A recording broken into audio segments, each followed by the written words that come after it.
Les vraies voix Sud Radio, 17h-19h, Philippe David, Cécile de Ménibus. C'est une nouvelle journée qui s'offre à nous, qui est bientôt finie d'ailleurs. Bonjour Philippe David. Bonjour Cécile de Ménibus. Bonsoir à 17h03. Est-ce que quelqu'un peut me dire exactement à quelle heure, à quel moment on dit bonsoir et bonjour? C'est au feeling. D'accord, c'est au feeling. Et vous savez qu'on doit passer des remerciements quand même. On a été gâtés. On a reçu un colis de Paul, paysan du 47, et de Paul, Frédéric, merci, Paul Frédéric. du Lot-et-Garonne et Frédéric du Gers, qui nous ont envoyé force foie gras et délicieux breuvages pour les accompagner, Oui. avec un mot qui nous a vraiment beaucoup ému. Alors merci beaucoup à Paul et à Frédéric du vous êtes Lot-et-Garonne très et du mignon. Gers. Bon, Et Paul, vous pouvez continuer à me chambrer autant que vous voulez parce qu'il me fait toujours rire, Paul, dans ses remarques. Notamment, il vous adore et il trouve que je suis très méchante avec vous. Donc voilà, Paul. Il est juste réaliste. Oui, bien sûr, c'est ça. C'est En ça, tout c'est cas, ça. Mais merci à lui et à nous sommes Frédéric très aussi. chanceux d'avoir des auditeurs Ah comme oui, vous. vraiment, on vous embrasse toutes et Mais on tous. les a où, les mets? Dans notre poche. Parce que nous, on n'a rien vu. Non, parce qu'on n'en verra pas la Il a raison. Non, mais Gilles non, a non, raison, non. parce que ce soir, on va déjà manger. Ouais. Vous êtes au courant? Oui, il y a une voilà. Non, parce qu'on vous dit tout. Il y a une petite soirée Sud Radio Il y a ce ça, soir. Noël Sud Et il y a Radio, donc, une soirée Paul moche, pull moche, pardon, pas Paul moche. Et voilà. Et Philippe est venu avec un pull, enfin, une chemise, mais on la mettra sur les réseaux sociaux. Vous inquiétez pas. Ça va balancer ce soir sévère. Allez, les amis, on vous souhaite la bienvenue au sommaire de cette émission. Je me prépare à une présidentielle anticipée, affirme Marine Le Pen dans les colonnes du Parisien aujourd'hui en France. La double finaliste de la présidentielle s'attend à une démission d'Emmanuel Macron, un président fragilisé selon elle, après s'être forcé la main sur le choix du Premier ministre. Alors parlons vrai. Pensez-vous qu'en cas de censure du gouvernement Bayrou, Emmanuel Macron n'aurait d'autre choix que de démissionner? Et d'ailleurs, est-ce que vous le pensez capable de démissionner? Et à cette question, doit-on s'attendre à une présidentielle anticipée? Vous dites oui à 76%. Vous voulez réagir? Nadjet attend vos appels, et qu'ils soient anticipés ou pas d'ailleurs, au 0826 300 300. Et Luc Rouban sera avec nous, directeur de recherche CNRS au CEVIPOF. Et puis le coup de projecteur des vraies voix à 18h40. Une grande loi à la tronçonneuse, c'est ce que propose Éric Ciotti dans une interview au Figaro, le patron de l'UDR. L'ajout Javier Milei, qui est le président argentin, pour ceux qui ne le savaient pas, il entend s'attacher au millefeuille administratif en supprimant les régions, les agences d'État comme l'ARCOM ou l'ARS, et puis aussi à favoriser la fusion des métropoles et des départements. Alors parlons vrai, la France est-elle suradministrée, notamment en termes de collectivités locales? Est-ce qu'il faut une loi tronçonneuse pour réformer l'État, les collectivités locales et la bureaucratie? Et à cette question, Éric Ciotti a-t-il raison de vouloir supprimer les régions et les métropoles? Vous dites oui à 75%, vous voulez réagir? Le 0826 300 300 ou Nadjet ne vous dira pas afuera. Afuera. On vous souhaite la bienvenue, c'est les vraies voix jusqu'à 19h. Les vraies voix Sud Radio. Philippe Bilger est avec nous. Bonsoir, cher Philippe Bilger. Bonsoir, Merci. ma chère Bonsoir. Cécile, mon cher Philippe, je suis paré. Ouais, voilà. J'ai une oreille qui On est dirait que c'est un occupée. envoyé spécial maintenant parce qu'il a mis une oreillette. Ça me fait un drôle d'effet. Hein. Ouais, il est envoyé spécial de la table des vraies voix. C'est ça qui est bien. François. fait un drôle d'effet. Françoise Degois, bonsoir. Excusez-moi d'être un peu dubitatif parce que là, je ne sais pas si, évidemment, c'est pour lui souffler toutes les réponses du quiz. Bien sûr. C'est sûr. Ça me Bien paraît sûr. évident que Cécile. Ah, vous savez qu'elle a fabriqué ça, mesdames et messieurs, sachez-le. Cécile de Ménibus a fabriqué avec ses petites mains, cette spéciale oreillette pour Philippe Bilger. Cherchez l'erreur. Vous normal. pensez que Françoise Le Degois faux donne dans le cadeau de complotisme? Appelez-nous au 0826 300 300. Sébastien Ménard est avec nous, entrepreneur dans la food tech et patron de Presse Libre. Bonsoir. Bonsoir. Bonsoir. Vous n'avez Aucune cravate ce soir. Hein. Mais en fait, pourquoi vous mettez pas de cravate, Philippe David? Je comprends pas, moi. Regardez Philippe Bilger, il est toujours Mais impeccable. moi, quand je vais à la télé, je mets une cravate. Moi, Et quand je vais à la comme ça, radio, je mets une Sud Radio, cravate. on bénéficie. Si j'ose dire. C'est quoi cette tenue? Vous voudriez que je mette une cravate, Cécile? En tout cas, je trouve que ça vous va bien. Est-ce que j'ai le droit de vous faire un compliment? Ah oui. Je trouve que ça Oui. vous va bien. Oui, Je vous ai fois. vu l'autre jour Ouais. sur CNews. J'ai trouvé que la cravate vous allait bien. Donc, je comprends pas pourquoi vous Ouais. Non, privez mais de c'est ça. Je pense que Philippe David est, j'allais dire, dalmatien, pas du tout. Daltonien. Ah bah excusez-moi, c'est une remarque qu'il y avait du chien. Parce que la dernière fois que je l'ai vu en cravate et qu'il est venu ici derrière, je me dis mais qu'est-ce qui s'est passé là? Tu t'es habillé dans le noir ou quoi? Mais je rejoins absolument François. Mais c'est chic. Contrairement à ce qu'il croit, les cravate. polos qu'il met avec l'étiquette, c'est moins bien que les belles cravates qu'il fait mettre trop rarement. Ouais, demain, je mettrai une cravate. Allez, bah, j'ai vendu. tiens, ouais. Allez, Gilles, Denis est avec nous, cravaté ou pas, on s'en fout. Et est avec nous Denise. Bonsoir Gilles. Bonsoir Gilles. Bonsoir. Comment ça va Gilles? Ça va, ça va. Bon, très bien. Avec un petit coup de gueule quand même, instabilité du gouvernement selon vous? Pas ceux dont vous et d'autres, bien sûr. Oui, moi ce que je comprends pas, c'est qu'il n'y ait pas une règle qu'on impose une durée pour former un gouvernement. Là, ça peut durer 3 mois, 6 mois, et je trouve ça dingue. Alors le fait qu'il y ait Bruno Retailleau et le copain de Bayrou, ça bloque les ministres de gauche et ainsi de suite. Moi, je serais pour un gouvernement d'union nationale, comme pendant la Première Guerre mondiale, quoi. Je pense qu'il faudrait un saupoudrage de LFI jusqu'au RN, avec des centristes et des socialistes. Sinon, on n'y arrivera jamais. Hein. Seulement, les gens sont tellement sectaires qu'ils ne veulent pas de gens de gauche, les gens de gauche ne veulent pas de gens de droite, et ainsi de suite. Et on n'avance pas. Et pendant ce temps, à l'étranger, on est un pays sans gouvernement, et c'est pas normal, ça me paraît anormal. Alors, il y a d'autres pays en Europe, mais il y a d'autres pays en Europe qui n'ont pas de gouvernement. En ce moment, je pense en particulier à l'Autriche, je crois. Pendant un an, la Belgique a très bien survécu. Oui. L'union nationale est un grand rêve des Français. Mais à chaque fois qu'on veut la réaliser, elle est impossible parce qu'il y a des clivages partisans tout à fait normaux. C'est dommage. Ouais, moi je suis assez d'accord avec vous. Je fais partie des gens qui pensent que la gauche, sans LFI, aurait dû aller gouverner, aurait dû aller aider cet attelage pour sortir de la menace du Rassemblement national. Par contre, je ne peux pas vous entendre sur quelque chose qui irait de LFI au RN. Je comprends ce que vous voulez dire, mais je pense que c'est totalement chimérique. C'est juste impossible en fait. Et puis il y a les agendas personnels qui viennent quelque part brouiller les pistes et totalement biaiser cette bonne intention, puisque vous avez des gens qui parmi les LR ne veulent pas y aller, vous avez des gens au PS qui s'imaginent candidats à la place du tel ou de ceci, et voilà, ou cela. et donc c'est extrêmement compliqué, parce que l'intérêt général, malheureusement, quoi qu'on puisse en dire ici, passe souvent après les intérêts particuliers. Je suis pas tout à fait d'accord. Moi, je trouve quand même qu'il y a aussi. Il faut pas. Sébastien, je vous trouve dur parce que vous décrivez une classe politique qui n'est pas que comme ça. Je ne peux pas imaginer qu'il n'y a pas un sens de l'intérêt général, y compris chez Mélenchon, y compris chez Marine Le Pen, y compris chez Olivier Faure, y compris chez Laurent Wauquiez. Moi, je n'ai pas envie qu'on décrive les politiques comme des gens purement cyniques. Ça n'est pas vrai. Ça n'est pas que vrai. Ce n'est pas que vrai, mais ça l'est aussi. Oui, mais je crois quand même que quand on fait de la politique, vous savez ce que ça veut dire. Vous vous retrouvez à 3 heures dans des bagnoles, en sortant de réunions, avec des militants. Vous passez votre vie encore. Il faut voir qu'est-ce que c'est la vie d'un dirigeant politique de droite ou de gauche. Sérieusement, je le dis, c'est vraiment une vie de sacerdoce. Donc, moi, j'en ai un peu. Ça m'ennuie vraiment d'entendre toujours ça. Sans compter que l'intérêt général et l'intérêt personnel parfois se télescopent. Bien sûr, je suis d'accord. Et c'est le même principe pour la radio, pardon. On y va, puisque on est un petit peu en retard. Philippe Bilger. François Bayrou à l'Assemblée nationale. Alors, écoutez, teasing. On revient dans un instant. 0826 300 300. Vous êtes les bienvenus jusqu'à 19h. C'est Valérie Expert, je vous souhaite de très très joyeuses fêtes avec Sud Radio. Bonne fête avec Sud Radio. Sud Radio. Parlons vrai. Vraie Voix Sud Radio, 17h-19h, Philippe David, Cécile de Ménibus. Bienvenue dans les Vraies Voix, avec une actualité encore chargée aujourd'hui. Philippe Bilger, Françoise Degois, Sébastien Ménard et vous au 0826 300 300. Dans un instant, les 3 mots de Félix Mathieu. Et en attendant, la voix est à la parole du procureur. Les Vraies Voix Sud vous êtes Radio, bien, vous. le La voix est à réquisitoire la du parole, procureur. vous êtes bien.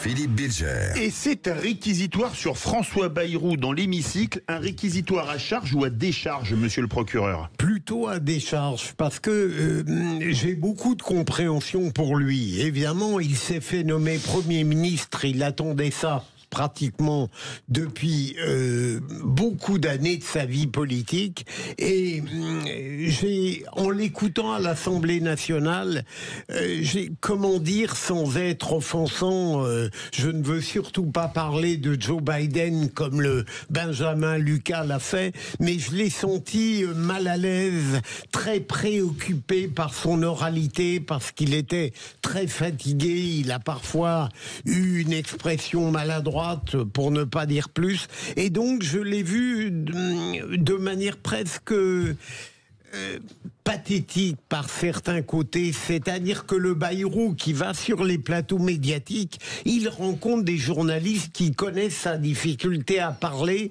et son aptitude à être trop long. L'Assemblée nationale, c'est autre chose. Hein. On se moque, on a de l'ironie, on le regarde. J'ai été frappé de voir le regard des macronistes ou des macroniens. Il n'était pas loin d'une forme de dérision. Et je regrette parce que c'est vraiment un homme que j'estime. Ça n'est pas l'exercice pour lequel il est le plus fait. Alors moi je trouve d'abord que l'Assemblée s'est plutôt bien tenue par rapport à... Oui. On a vu pire. On a vu pire, il s'est plutôt bien tenu. La deuxième faute de François Bayrou, c'est d'aller à l'Assemblée quand on n'a rien à dire. C'est-à-dire que c'est comme quand vous allez aux 20h de TF1 ou de France 2, si vous n'avez rien à annoncer. Mais par contre, moi je pense qu'il y a une erreur d'analyse sur ce qui se passe avec François Bayrou. Mon analyse, ça fait des années que nous le connaissons, Sébastien probablement mieux que moi, mais moi en tant que journaliste, François Bayrou, il ne se prépare pas à Matignon depuis des années, il se prépare à la présidence de la République depuis des années. Et je pense que l'erreur de François Bayrou, depuis qu'il a été nommé Premier ministre, c'est de se comporter comme un président de la République, tout en surplomb. Et je ne donne pas, et c'est exactement ce qui s'est passé à l'Assemblée nationale. C'est exactement ce qui s'est passé quand il est allé à Pau. François Mitterrand aurait pu très bien faire ça. Et je pense, d'après les retours que j'ai aujourd'hui de ces conversations avec les uns et les autres, c'est qu'il a enfin atterri. Et il a atterri sur ce qu'il est. Il est Premier ministre. Mais je pense que jusqu'à l'épreuve très humiliante de l'Assemblée nationale, il était quand même dans un registre, même inconscient, de « je suis président, je suis en surplomb. Les solutions, c'est pas moi qui les donne, c'est mon ministre de l'Intérieur, etc. » Et là, il est redescendu sur le plancher des vaches. Donc je pense qu'on va avoir un autre Bayrou dans les jours qui viennent. Et ça explique son attitude avec le président. Mais bien sûr, je sens ça. Je crois que c'est ça l'analyse. Ménard. Alors ça m'embête de dire qu'elle a raison, mais Françoise de Gaulle a raison. C'est-à-dire que François Bayrou, ça fait plus de 30 ans, 35 ans, 40 ans qu'il est totalement habité par son destin messianique. Il est persuadé qu'il a rendez-vous avec le peuple français et qu'il dirigera le peuple français, il guidera le peuple français. Voilà, ça c'est Bayrou dans le texte. Et il le dit d'ailleurs à ses plus proches. Donc ça c'est la première chose. La deuxième chose, c'est qu'il faut imaginer, moi je le sais de l'intérieur, que ça fait 7 ans qu'il attend d'être Premier ministre. C'est-à-dire que quand il amène ses voix, son parti, une partie de sa vie, à Emmanuel Macron dès 2016, très clairement, il est persuadé qu'il va être nommé Premier ministre. Sûr. Et il se fait évidemment chipper, je dirais, et griller la priorité par Édouard Philippe, par toute une équipe qui, quelque part, vient lui piquer une partie de son destin. Voilà. Et puis après, ce qui s'est passé là récemment, il y a quelques jours, imaginez l'épreuve de force. Le matin, c'est-à-dire 4 heures avant que les prompteurs, les fax, bref, que l'ancien monde ne réapparaisse avec la nomination à 12h41 de François Bayrou, le mec, il n'est pas Premier ministre. Donc il se déplace, il y va, c'est une épreuve de force. Moi, je pense qu'il y a une pression. Entre les deux, non, moi je ne suis pas tout à fait d'accord avec cette narration parce que je l'ai eu de l'intérieur et franchement, c'est pas une guerre comme ça, c'est pas vrai. Non, mais à 5h du mat, il sait déjà qu'il est Premier ministre. Non, moi je vous dis quelque chose, c'est que si il ne faisait pas ce qu'il a fait, il n'était pas Premier ministre. Donc après, il faut redescendre. C'est-à-dire qu'à un moment donné, depuis 7 ans, il se fait voler son truc, et c'était pas acquis du tout. C'est ça. Il n'est pas naturel, exactement. En même temps, il savait depuis le début que sa grande chance, ce serait après Barnier. Ça, vous avez raison. Vous avez raison. Allez, merci beaucoup Philippe Bilger. Tout de suite, les 3 mots dans l'actu avec Félix Mathieu. Les vraies voix Sud Radio. 3 mots dans l'actu qui sont bracelet, aide et outard de Canepetière. Nicolas Sarkozy définitivement condamné en cassation à un an ferme sous bracelet électronique dans l'affaire des écoutes. Une injustice, réagit l'ancien président. Il va saisir la Cour européenne des droits de l'homme. L'aide arrive à Mayotte. Les tronçonneuses sont à l'œuvre pour déblayer les routes et les chemins. Emmanuel Macron attendu demain avec dans son avion 4 tonnes d'aide et des secouristes. Et puis 4 retenues d'eau dites méga-bassines, dont celle emblématique de Sainte-Soline. Jugée illégale dans le Marais Poitevin, elle menace un oiseau protégé, l'outard de Canepetière. C'est la décision de la Cour administrative d'appel de Bordeaux. Les vraies voix Sud Radio. C'est une sanction inédite pour un ancien président, Nicolas Sarkozy, définitivement condamné à 3 ans de prison, dont un ferme à purger sous bracelet électronique. Peine assortie de 3 ans d'inéligibilité. La Cour de cassation l'a donc confirmé cet après-midi dans l'affaire des écoutes. L'ancien président et son avocat historique, accusés d'avoir noué un pacte de corruption avec un haut magistrat. Une promesse de promotion à Monaco en échange d'informations sur l'enquête dans l'affaire Bettencourt. Sauf que les enquêteurs fondent cette accusation sur les écoutes de conversations téléphoniques entre Nicolas Sarkozy et son avocat. Écoute, qualifié de méthode digne de la Stasi par l'ancien président, c'est ce qu'il avait dit. Après cette décision, il dénonce une injustice. Je veux redire ma parfaite innocence et demeure convaincu de mon bon droit, écrit l'ancien président. Son avocat, maître Patrice Spinozzi, annonce un recours devant la Cour européenne des droits de l'homme. C'est évidemment une défaite pour Nicolas Sarkozy, mais c'est aussi une défaite pour les libertés fondamentales, pour les droits de la défense, pour le droit au secret professionnel, qui est absolument fondamental. Et dans ces conditions, Nicolas Sarkozy va, évidemment, comme il l'a toujours annoncé, s'il n'obtenait pas satisfaction devant les juges français, saisir la Cour européenne des droits de l'homme. Il sait qu'il a de la jurisprudence. Pour lui, il y a déjà eu des décisions qui ont posé en principe que les écoutes entre un client et un avocat ne pouvaient pas être utilisées contre ce client. Et c'est ce qu'il va faire valoir. L'avocat de Nicolas Sarkozy, maître Patrice Spinozzi, au micro de l'agence France Presse. L'ancien président n'en a pas fini avec la justice. Il doit comparaître en janvier dans l'affaire du financement libyen de la campagne de 2007.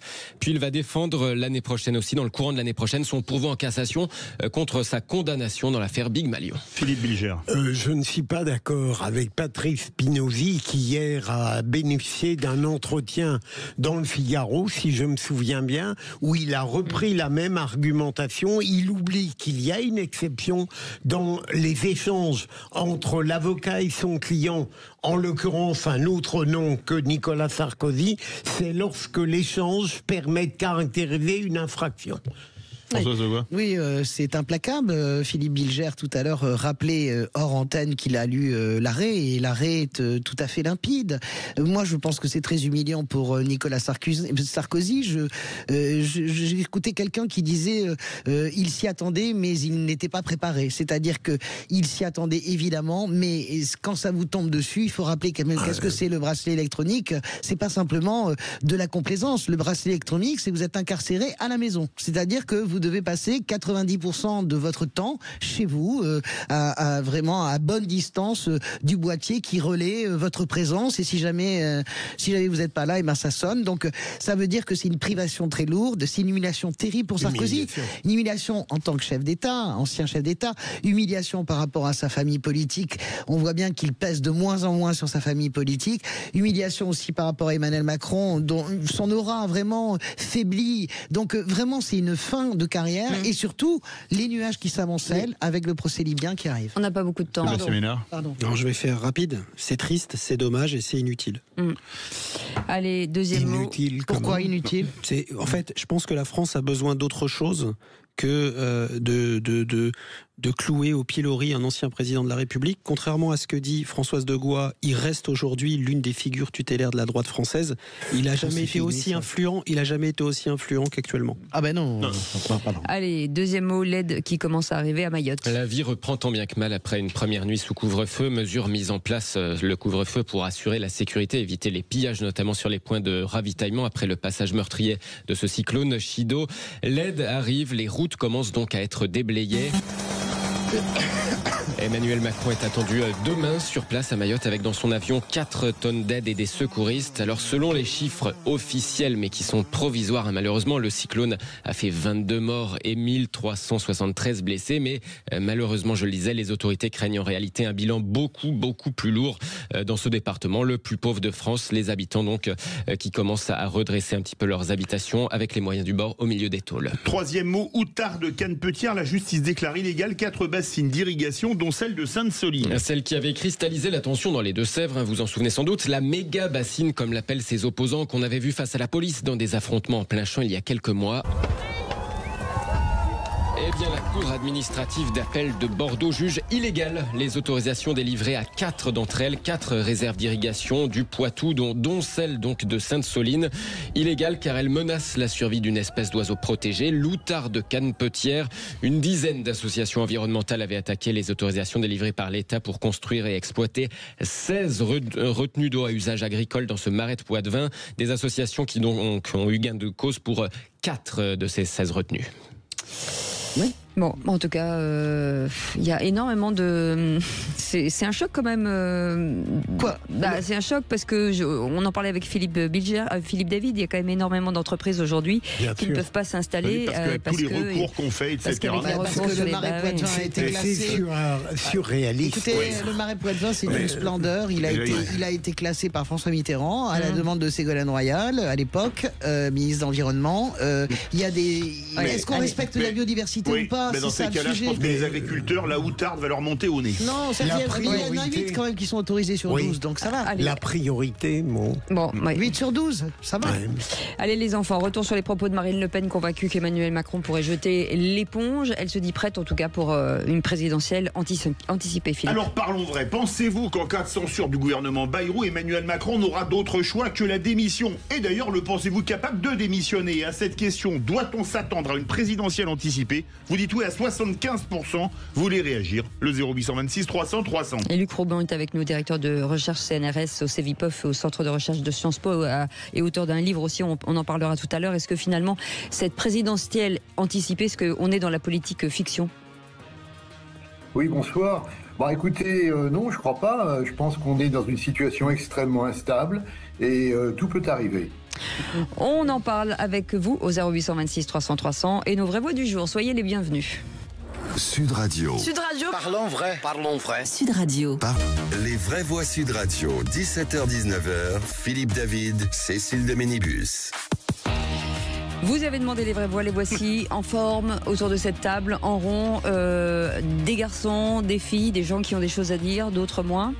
Regardez-vous. J'aime bien tout le monde de la tête. Mais de qui parle-t-on?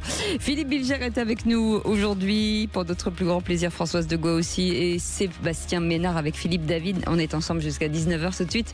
Le grand débat du jour. Les vraies voix Sud Radio, le grand débat du jour. Pour sortir de l'impasse dans laquelle a placé le pays le président de la République, eh bien il ne reste qu'une solution. Nous demandons maintenant à Emmanuel Macron de s'en aller. Moi, je ne demande pas la démission d'Emmanuel Macron. Si le président de la République accepte de comprendre que tout est bloqué et que le but dans la vie, c'est pas de se maintenir au pouvoir au détriment de l'intérêt du pays, il démissionne. La démission du président de la République, c'est un peu la solution de facilité. On se dit, on change la personne qui est à la tête et tout ira mieux. Je pense que c'est absolument faux. Et enfin, le mandat que vous m'avez démocratiquement confié est un mandat de 5 ans. Et je l'exercerai pleinement jusqu'à son terme. Je me prépare à une présidentielle anticipée, affirme Marine Le Pen dans les colonnes du Parisien aujourd'hui en France. La double finaliste de la présidentielle s'attend à une démission d'Emmanuel Macron, un président fragilisé, selon elle, après s'être fait forcer la main sur le choix du Premier ministre. Alors parlons vrai, est-ce qu'Emmanuel Macron est un président en sursis? Marine Le Pen prend-elle en risque en tenant ses propos? Et à cette question, doit-on s'attendre à une présidentielle anticipée?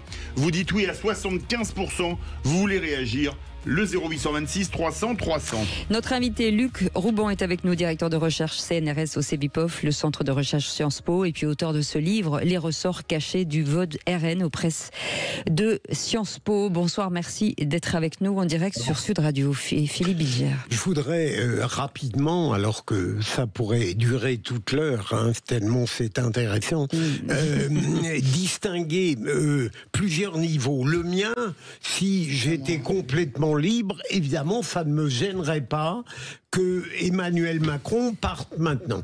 Clairement, et qu'il y ait d'autres élections présidentielles. Okay. Une deuxième observation plus pertinente, c'est que avant d'entendre Luc Rouban, j'ai entendu hier le professeur De Rosier qui, de manière lumineuse, me semble-t-il, a cherché à démontrer que une élection présidentielle anticipée dans les prochains mois n'apporterait rigoureusement aucune modification à la situation situation de crise actuelle avec une dissolution, avec des élections qui ne pourraient avoir lieu qu'en juillet ou en août prochain. Troisième élément, tout de même, malgré le narcissisme et l'entêtement présidentiel que je peux comprendre d'Emmanuel Macron, il peut se retrouver demain. Si François Bayrou et son futur gouvernement étaient frappés par une motion de censure dans une situation telle où le blocage serait tel qu'il n'aurait plus de voie de sortie politique. Françoise Degois. Oui, je pense que le problème, c'est qu'il lui restait un coup à tirer dans le fusil. Il n'y a pas plus que ça. Imaginez que le gouvernement Bayrou dégringole plus vite encore que le gouvernement de Michel Barnier. Moi, quand j'entends je lis l'interview de Marine Le Pen, la réalité, c'est que je n'ai jamais vu une Marine Le Pen autant à l'offensive. J'ai jamais vu des mots aussi cruels et aussi chirurgicaux chez Marine Le Pen. Bien sûr qu'elle dit depuis des jours, on va recensurer. Mais là, elle est claire. Vous entendez les mots? Emmanuel Macron, c'est presque fini. Presque fini, ça ne veut pas dire dans 3 ans. Il est fragile, il est fragilisé. Il n'a plus de levier institutionnel. Elle a quasiment raison. On sent bien en plus qu'il y a une précipitation par rapport à son propre calendrier judiciaire. Donc, de mon point de vue, vraiment, il me semble quand même, de mon point de vue, que je ne le pensais pas possible, mais je pense qu'on peut avoir effectivement une présidentielle anticipée. Et d'ailleurs, je sens que tous les groupes PS, Verts, je ne parle pas de LFI, sont pas raisonnables. Je sens bien que tout le monde est redescendu de l'échelle des perroquets aujourd'hui, après la séance, pour se dire, oh là là, attention, il va falloir qu'on s'entende parce que sinon, on sait qu'est-ce qu'il y a derrière. Sébastien Ménard. Oui, il va falloir qu'on s'entende, sinon on sait ce qu'il y a derrière. Et quand vous dites ça, Françoise Degois, moi j'ai la faiblesse de croire que les Françaises et les Français préféreront une stabilité institutionnelle à une pagaille générale.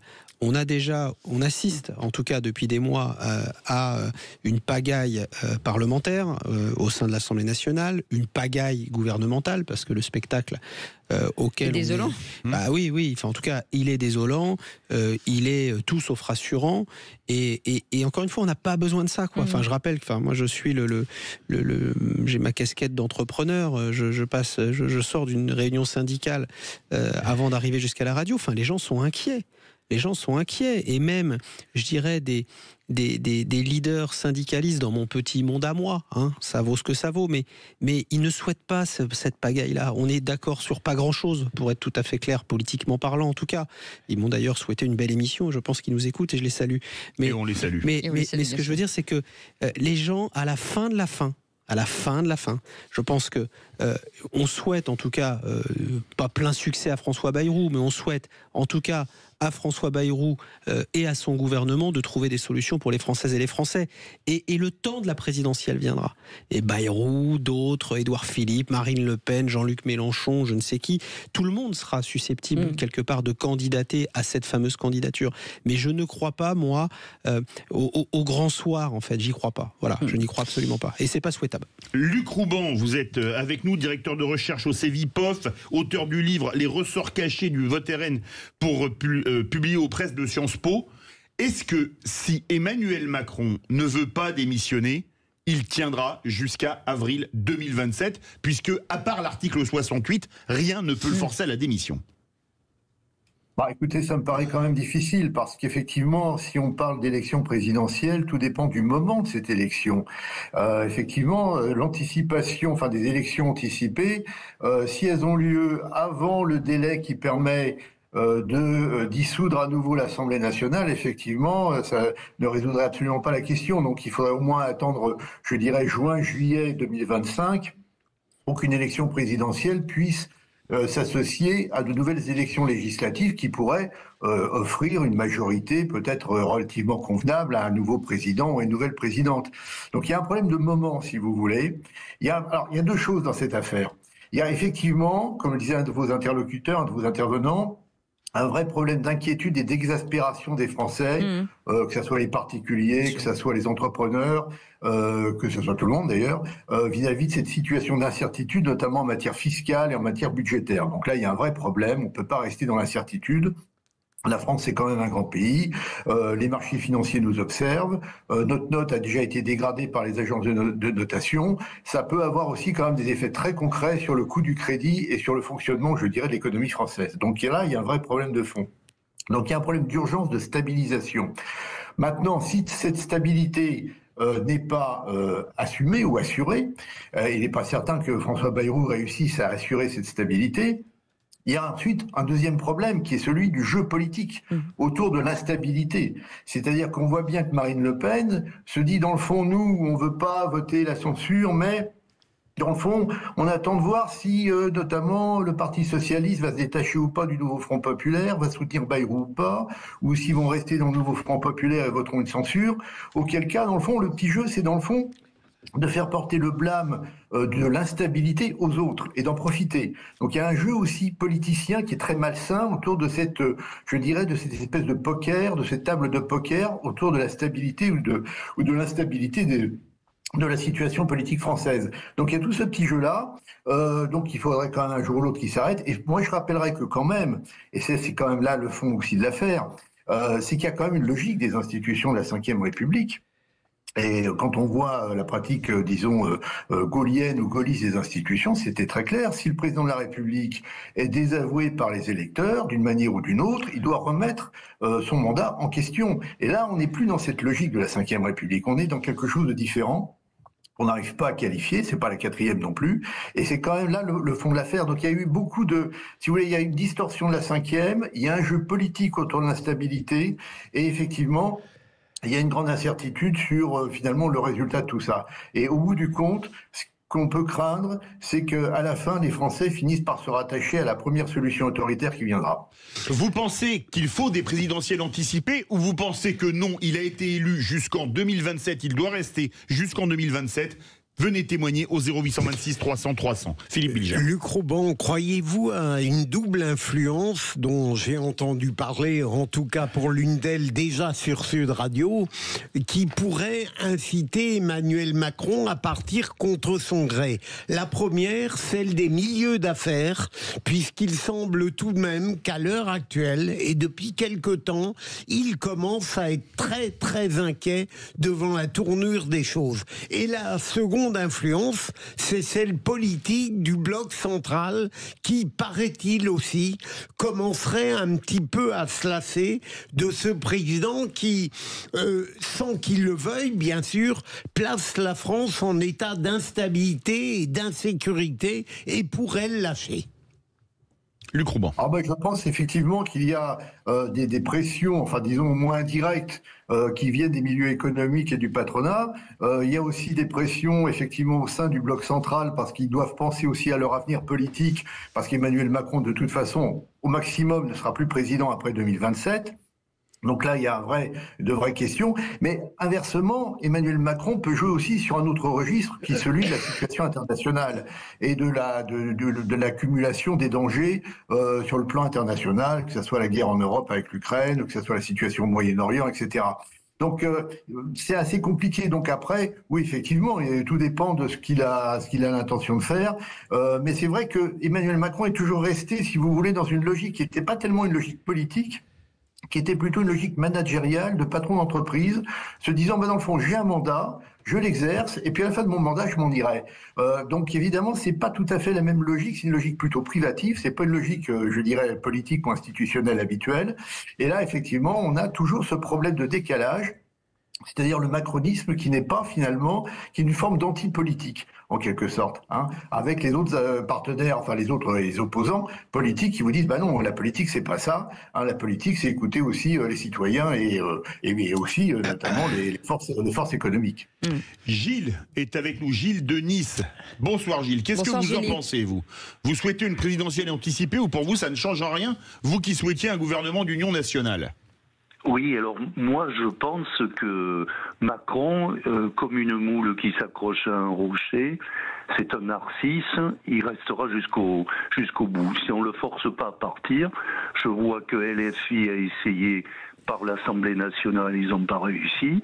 Je vois pas comment on peut le faire partir. Alors, il paraît que lors de la cérémonie de Notre-Dame, Madame Macron a dit à l'épouse de BHL, les Français ne méritent pas Macron. Mais moi, je ne sais pas si on mérite Macron. Ce personnage, qui est ni de droite, ni de gauche, ni du centre, qui roule pour lui-même, à mon avis, il fera tout pour rester. Je ne vois pas comment il pourra partir. Françoise Degois, qui a écrit un livre qui s'appelle L'homme qui n'avait pas d'amis sur Emmanuel Macron. Oui, alors effectivement, moi je pense que d'abord c'est Macron, à mon avis, Emmanuel Macron est plus énigmatique aux yeux des Français. C'est très intéressant de voir ça dans les études que détesté. Alors il y a de la colère contre lui, mais il y a surtout les Français ne le comprennent pas. Et moi j'adore notre auditeur. Il dit voilà, on est face à une énigme en fait. On ne sait pas qui est Emmanuel Macron. Vous savez, quelqu'un ne démissionne pas jusqu'au moment où il est obligé en fait de démissionner. Je pense que tout dans sa psyché, c'est un entêté. Il est de notre vallée, hein, mon cher Philippe David. Il est de Bagnères de Bigorre. Donc bon, on s'y connaît un entêtement. Je pense que il a la volonté jusqu'au bout de rester, mais il y a un moment donné où vous êtes vous-même en fait dépassé aussi par les conditions politiques. Ah, vous avez appuyé sur le bouton de votre micro. Voilà. Imaginez un effondrement du gouvernement Bayrou, imaginez une deuxième censure, imaginez le caractère abrasif des deux seuls qui ont intérêt à la présidentielle anticipée, c'est-à-dire Jean-Luc Mélenchon et Marine Le Pen. Ça veut dire Jean-Luc Mélenchon qui enclenche très vite, se joue fait le scénario, le vote utile, et un second tour Mélenchon-Le Pen, et Le Pen triomphalement élu. C'est ça qui est écrit. Il serait déjà en train de regarder ses 500 parrainages. Bien sûr, c'est ça qui est écrit. Donc c'est ça qu'il faut éviter. Et c'est ça, ce à quoi moi je pense aussi un peu comme Françoise Degois, c'est qu'à un moment donné, si effectivement vous avez une majorité de Françaises et de Français qui sont pour le dégagisme et pour dégager Macron et je dis bien installer Marine Le Pen, il y aura effectivement une présidentielle anticipée. Mais si vous avez une partie de la France, même une majorité de Français qui veulent dégager Emmanuel Macron, ce qui est le cas aujourd'hui, ça me fait mal au cœur de le dire, mais c'est la réalité. Mais que vous n'avez pas une majorité de Français qui sont prêts à avoir Marine Le Pen comme président de la République, il terminera son mandat. Luc Rouban. Le mot de la fin. Ah, écoutez, moi je pense que quand même, alors... Bon, je dirais pour peut-être me faire l'avocat du diable, en tout cas d'Emmanuel Macron. C'est bien. Je dirais que dans le fond, il a quand même aussi un atout, c'est dans le fond le spectacle assez consternant que donne l'Assemblée nationale depuis un certain temps. Et donc là, c'est vrai que peut-être paradoxalement, il va rester comme la seule institution un petit peu, pour l'instant, solide, le seul point de ralliement, alors qu'on a des partis politiques qui ne sont pas capables de définir des coalitions stables, et d'ailleurs, il l'a souligné, hein. L'autre fois, dans son adresse aux Français, ce qui était quand même assez historique, parce que jamais un président de la République n'a parlé comme ça des députés aux Français, en disant que de toute façon, il ne s'occupait pas du tout des Français, il s'occupait que de la prochaine élection. Donc, si vous voulez, il y a quand même cet échec, je dirais, de la logique parlementaire qu'on a cru pouvoir implanter à la place de la logique présidentielle de la 5e. Et ça, c'est une force négative pour Emmanuel Macron, mais c'est une force quand même. Merci mille fois Luc Rouban d'avoir été avec nous, directeur de recherche CNRS au CEVIPOF, le centre de recherche de Sciences Po, et auteur du livre Les ressorts cachés du vote RN aux presses de Sciences Po. Merci d'avoir accepté notre invitation. Dans un instant, vous allez pouvoir vous détendre avec Gilles. Gilles, vous êtes prêt pour le qui c'est qui l'a dit ? Oui. Vous avez bien révisé. Ah non, je ne sais pas de quoi ça va parler. On ne vend pas les questions, la preuve pour ceux qui tiennent des théories complotistes comme Françoise Degois. On peut ni vous donner les verbatims, ni vous donner des noms. Mais en attendant, on aimerait bien que vous gagniez dans quelques instants. Allez, on fait une pause. Merci d'être avec nous, on est ensemble jusqu'à 19h. Sud Radio, c'est votre opinion qui compte. Je vous félicite pour vos émissions, c'est toujours un plaisir. Je déguste votre émission. Sud Radio, parlons vrai. Les vraies voix Sud Radio, 17h-19h, Philippe David, Cécile de Ménibus. Bienvenue dans cette belle maison de Sud Radio, et on est tellement content de vous accueillir, surtout en ces périodes de fête, puisque vous savez qu'à un moment donné, il y a un cadeau qui va tomber tout à l'heure pour l'un de vous. Bah oui, à un moment donné, il faut le dire les choses, il faut le dire les choses clairement. Et moi, j'ose vous dire, voilà, j'ai du courage pour vous dire que vous allez peut-être remporter un cadeau. En attendant, Gilles est avec nous. Ça va, Gilles ? Ça va. Allez, tout de suite, le qui c'est qui l'a dit. Les vraies voix Sud Radio, le quiz de l'actu. Écoutez bien Gilles, je vais vous poser une question en verbatim et vous allez devoir me dire qui a dit cette phrase. Et c'est un qui c'est qui l'a dit à 3 points. Macron se prend pour Dieu, il marche sur l'eau, sauf s'il ne multiplie pas les petits pains et les Français ont faim. Gilles.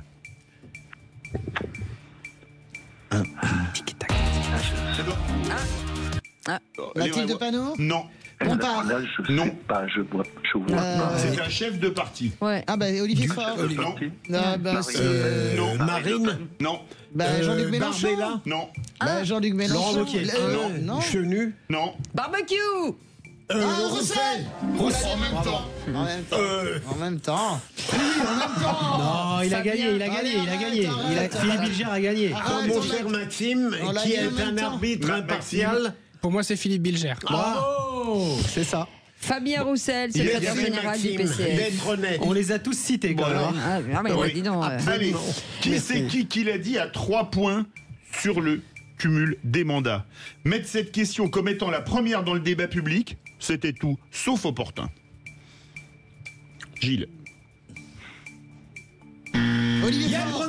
Non, François Hollande. C'est vrai que c'était une femme. Bah, je pensais que c'était Yael Braun-Pivet. Non, mais. Ou alors vous connaissez des trucs qu'on sait pas. Il y a une femme qui a dit ça aussi. Ma voisine de palier a dit ça dans la Ce qui est vrai, Philippe Bilger, c'est vrai, c'est que Yael Braun-Pivet l'a dit aussi. Mais voilà, il y a deux personnes l'avaient dit. Et donc qui a gagné? C'est moi. Oubliez, c'est bon, j'ai gagné. C'est bon, il a gagné. Allez Gilles, écoutez ça. Qui c'est qui l'a dit à 3 points? L'extrême droite a une chaîne dédiée, un tas de médias à leur service. C'est un facteur de sa montée ces dernières années. Gilles, c'est un ancien ministre. Ancien ministre. Ministre de gauche ou de droite? On ne sait pas. On pensait que c'était de gauche et ensuite après on s'est... Non, pas du tout. Jean-Yves Le Drian? Non. Non, c'est l'ancien garde des Sceaux Dupond-Moretti qui l'a dit. Bonne réponse de Sébastien Ménard. Éric Dupond-Moretti. Absolument. Qui c'est qui l'a dit à 1 point sur la mort d'un adolescent à coup de couteau devant un lycée? C'est une rixe qui a mal tourné. Bah d'accord. Gilles. Sandrine Rousseau. Bonne réponse de Philippe Bilger qui engrange 1 point. Bravo. Question qui c'est qui J'ai l'a jamais dit. vu une rixe qui tournait bien, soit il t'en passe en Oui, c'est vrai. Question qui c'est qui l'a dit, 3 points sur Bayrou à l'Assemblée hier. François Bayrou me faisait penser à Joe Biden. Oh, c'est facile. Gilles. Je sais pas. Benjamin Lucas. Bonne réponse, la lettre. Voilà, là c'est François. Là c'est François. Parce qu'elle a dit Benjamin. Non, c'est François. Faut être honnête, Philippe Bilger. Sois honnête. Non, Philippe, soyez honnête. Bonjour. S'il vous plaît. Je fais. Ouais, pas tout le temps, pas toujours. Non mais n'importe quoi, s'il vous plaît. C'est un millième. Hein. Ouais, un millième, moi tout à l'heure aussi, donc si tu veux. S'il vous plaît. Mais là, Philippe, je dois dire qu'elle a dit Benjamin Lucas. Bon, de toute façon, vous avez dit Lucas en même temps, mais elle a dit Benjamin d'abord. De toute façon, je vais gagner. C'est la seule honnête ici. Hein. Merci pour moi. Et là, c'est ricanement général, je sais pas pourquoi. Françoise, merci pour moi, je saurais m'en souvenir. Qui c'est qui l'a dit à 2 points, Gilles? Bruno Retailleau parle comme un député du RN, mais n'agit pas comme tel. Gilles. Oh, c'est facile. Gilles. Jean-Philippe Tanguy. Lavalette. Bonne réponse, Laure Lavalette. Lavalette, bravo. Il est bon, ouais, j'avais pas dit ça. Mais comment il... Qui c'est C'est parce qu'on lui a donné les questions Qui avant. l'a C'est parce qu'il dit travaille un peu. 3 points. Travaille un peu. Il travaille, n'importe quoi. Pardonnez-moi Les mecs, de m'arrêter sur cette phrase. ouais, c'est comme sur l'honnêteté de Cécile de Ménibus, tu vois. Bah oui, en gros. c'est exactement. Mais vous irez quand même à la compta, François. Question 3 points. Qui c'est qui l'a dit? François Bayrou a fait ses débuts désastreux. Des débuts désastreux. Gilles. Ils sont nombreux. C'était ce matin sur Sud Radio. Éric Piolle. Bonne réponse. Regarde-le, c'est parce qu'il a regardé. Non, là, c'est la triche. J'étais en train de regarder, il a mis dans Zéro. Alors, on explique aux auditeurs. les deux tricheurs s'il de vous plaît, base, le pardon. programme est posé dans le studio et il est allé lire. Et donc, ce 0 matin, point. je n'ai pas pu écouter. Non. Oui, allez, on y va, on y va. Qui c'est qui l'a dit à 2 points, Gilles? Le bloc central n'a qu'un rêve, se débarrasser d'Emmanuel Macron. Ils sont pas gentils, ces gens. C'est un député. Ils osent. Hein. Ils osent maintenant, ils sont lâchés. Allez-y. Vas-y. Chenu. Bonne réponse, Sébastien Chenu, député RN. Bon, Bon, bah, écoutez, ça Gilles, j'ai envie de Il dire. a écrasé le match. Oui. Gilles, je suis désolé. Écrasé. Désolé, écrasé. Gilles. Désolé. En tout cas, on est quand même très content de vous avoir eu. Oh oui, alors Gilles, Fanny, mais l'honneur est sauf. Sébastien Ménard, 10 points. Philippe Bilger, 4 points. Françoise Degois, Moi, 3 points. j'ai foiré aujourd'hui. Eh bien voilà, Gilles, on vous souhaite de très belles fêtes de fin d'année. Merci, et vous aussi. Hein. Et on espère vous revoir très bientôt en pleine forme et souriant à souhait. Merci en tout cas d'avoir été avec nous. Dans un instant, la suite des vraies voix, le journal, forcément derrière la météo avec Rémi André et le coup de gueule de Philippe David. Il va pas parler de minibus, mais de bus tout court. Vous allez comprendre Et pourquoi. maintenant, vous parlez de vous à la troisième personne, comme Philippe Bilger. Non, c'est mon coup de gueule, c'est pas moi. Sud Radio. Sud Radio. Parlons vrai. Parlons vrai. Sud Radio. Parlons des vraies voix Sud Radio. 17h-19h. Philippe David, Cécile de Ménibus. Avec les voix du jour, Philippe Bilger, Françoise Degois autour de cette table, Sébastien Ménard et vous au 0826 300 300, ce même numéro que vous utilisez pour laisser des messages quand vous êtes content, pas content. Et peut-être que Patrick, en tout cas, on verra si son humeur dans un instant. Oui, bonjour, Patrick de Dax. Je suis retraité. Malheureusement, je suis obligé de travailler pour pouvoir régler mes factures.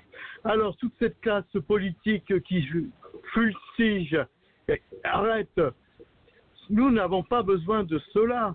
Ce qu'il faut aujourd'hui, c'est dégraisser l'État. Je dis bien, il faut dégraisser l'État. Ce n'est pas normal qu'une classe politique s'augmente de 5,4% sur leurs indemnités. Ça, c'est pas normal. Alors que nous, nos retraites, elles n'augmentent pas. Je vous souhaite à tous une bonne journée. Au revoir. Philippe Bilger. Alors, il traduit un sentiment général, je crois, mais encore une fois, dégraisser l'État, c'est une formule qui est commode, qui est confortable, mais dès qu'on demande comment on fait, on est incapable de donner des pistes.